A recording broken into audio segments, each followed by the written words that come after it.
Hey viewers, welcome to another game of the Casual Pro Gamer. Today we are doing this guy versus this guy. It is in fact Jaedong, this one is, versus a guy that I don't really remember. I do have his name though, so I will post it in the title. So I kind of assumed he would have a normal name, but yeah, well. Anyway, this is a tournament match. And it is the finals of some kind of tournament. I don't really remember which one. That will also be either in the title or in the description if you're interested in that. Anyway, we are going to play Protoss versus Zerg. And that should be an interesting matchup.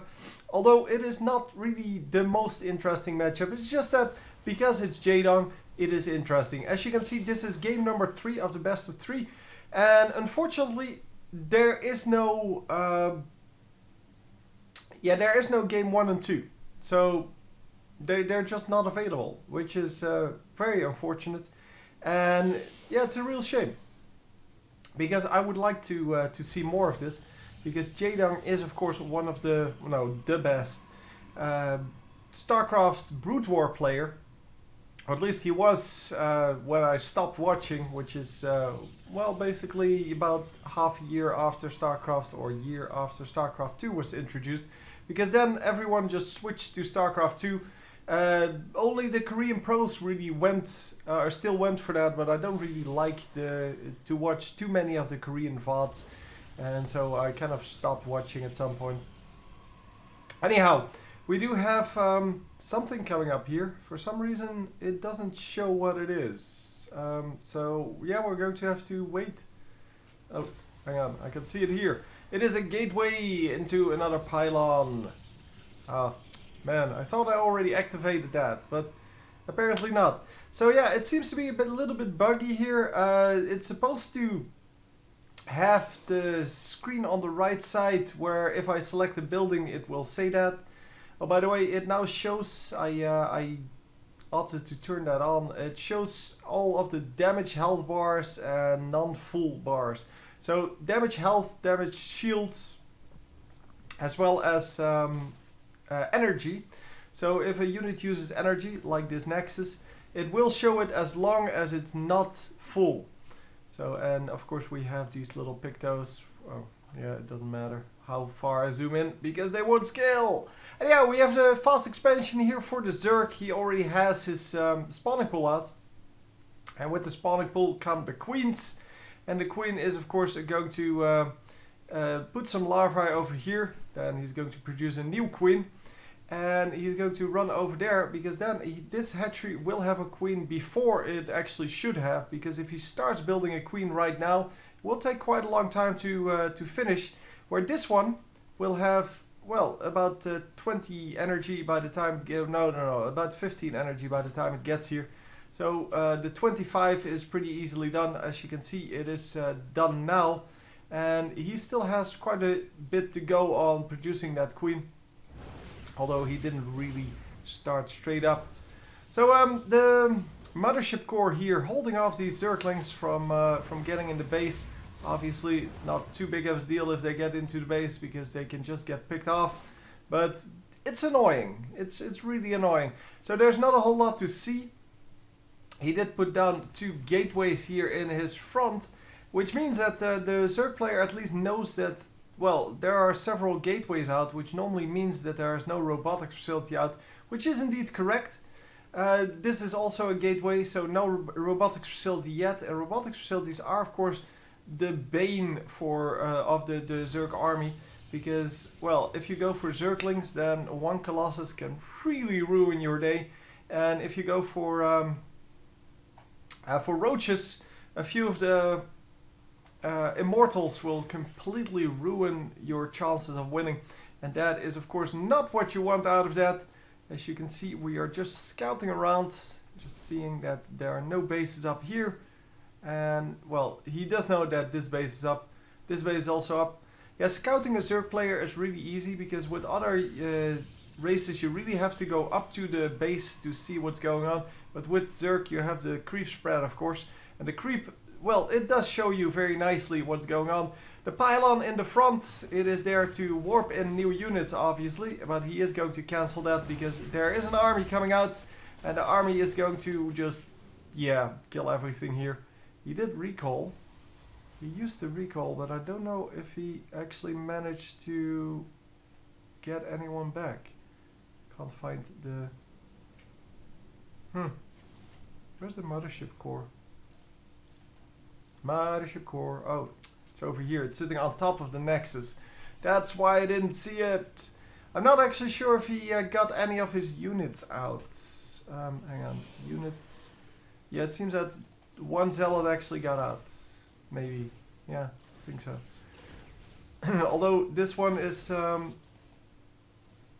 yeah, is here and it's full health, so it's probably not the same one.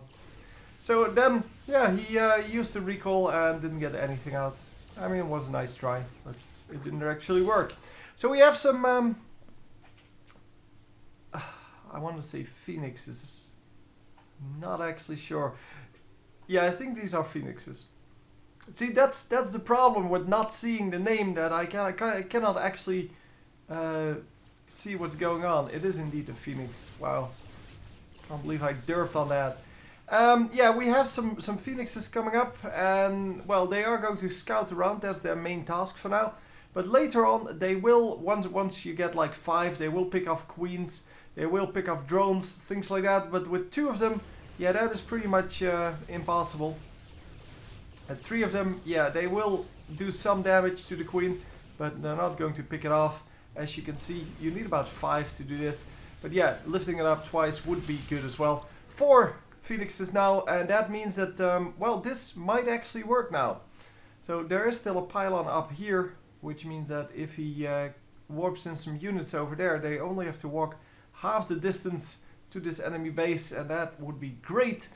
But what he really needs is some stop to the creep spread, which means robotics facility into an observer. He is, however, going for the robotics base, so going for that... there's number 5, by the way. Going for that Colossus build, and the Colossi, of course, are very good against, well, many of the small units in this game. And since Zerglings are the main bread and butter of the Zerg army, the Zerglings will be a good target for that. So as you can see, many queens get picked off. One of the phoenixes might actually go down, but no.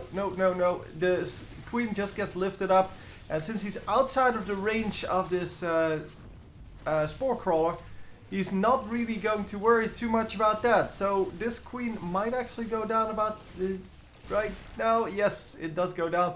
So the phoenixes are pretty low, but well, it's all good.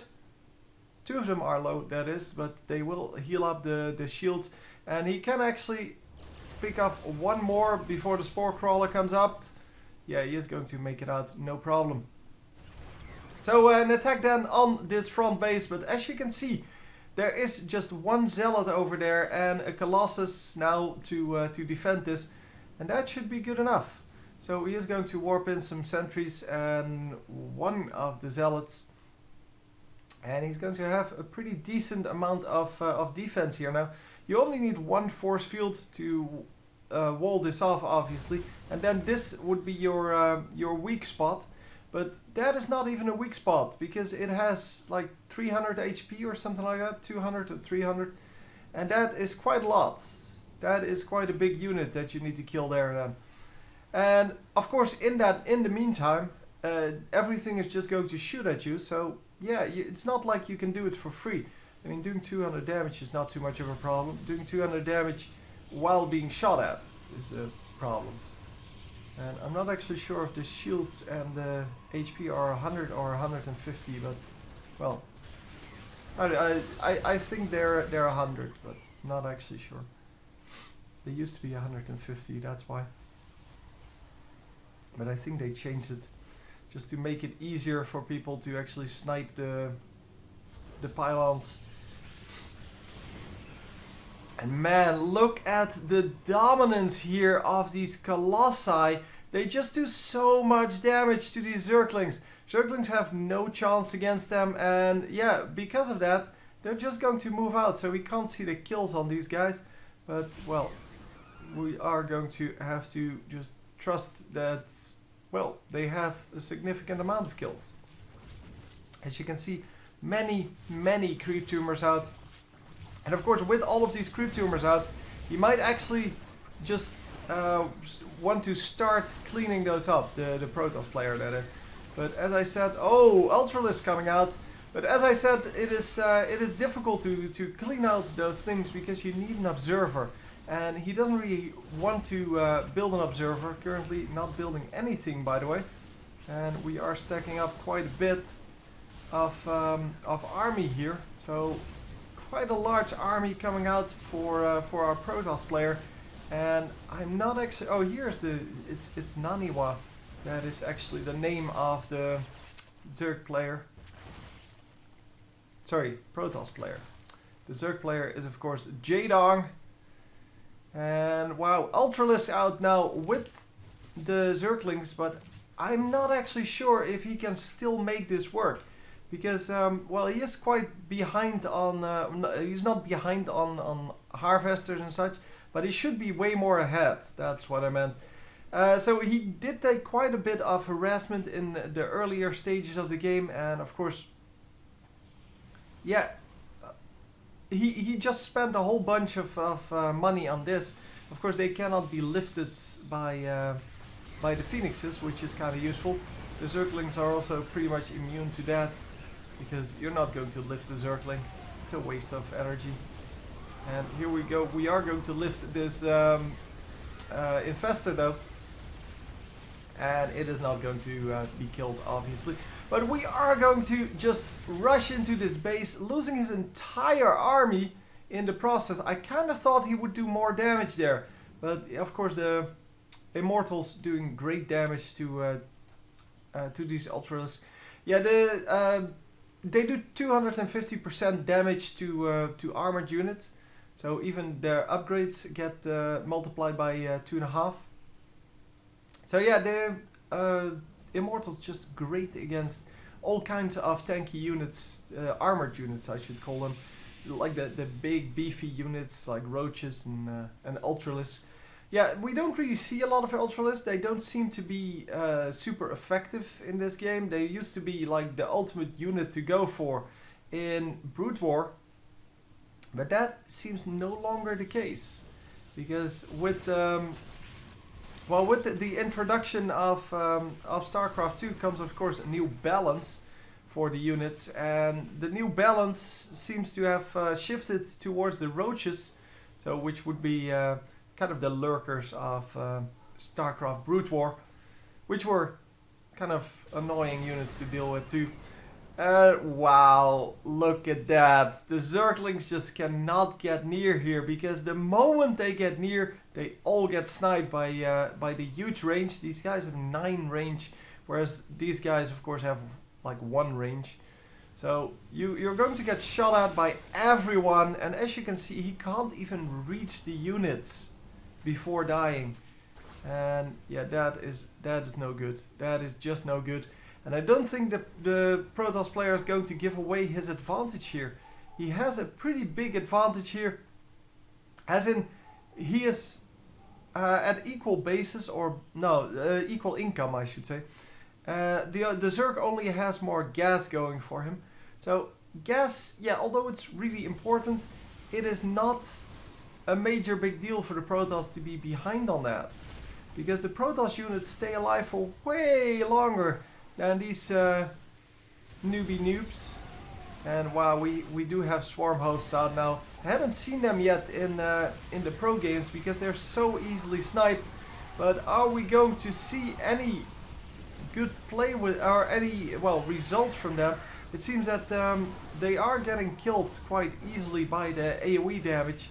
Yeah, he's just, of course, AoE damage does not prevent you, or no, sorry, being burrowed, being invisible, does not prevent units from taking damage. You can still damage them with AoE skills, and these, because he had all of his units grouped up on these swarm hosts, yeah, he kind of took a lot of damage with those swarm hosts. And of course, yeah, that is not what you want. Now the observer is here, and the observer, of course, spotting everything, and therefore, yeah, the swarm hosts just go down very easily. So swarm hosts are good if you have enough defense to actually defend them, but obviously against this kind of an army, there is no defense. There is no amount of Zerglings you can produce to actually combat this. And yeah, unless you go for roaches, you're not going to beat this at all. Because roaches, of course, take less damage from all of the units, except for the immortals. They take more damage from the immortals. 3 immortals still here, 4 immortals, sorry, still here. And they are going to just wreck the face of most of these units. But yeah, the new swarm hosts are out. I don't know where they are. Oh, here they are. Okay. Kind of seem to come in from the other side, but it seems that the swarm hosts are just going to go down. Yeah, it's not a problem at all. And there is the GG. Naniwa is victorious! So yeah, pretty good match. It was decided pretty quickly because of the build of the Overlord build. Sorry, the Ultralisk build. Yeah, he lost all of those Ultralisks, and Ultralisks are super expensive, and he couldn't really come back from that anymore. So of course he took a lot of harassment with all of his queens dying, and yeah, just that kind of crap is also very hard to deal with. But yeah, a nice match nonetheless. I hope you enjoyed, and I will see you next time. GG.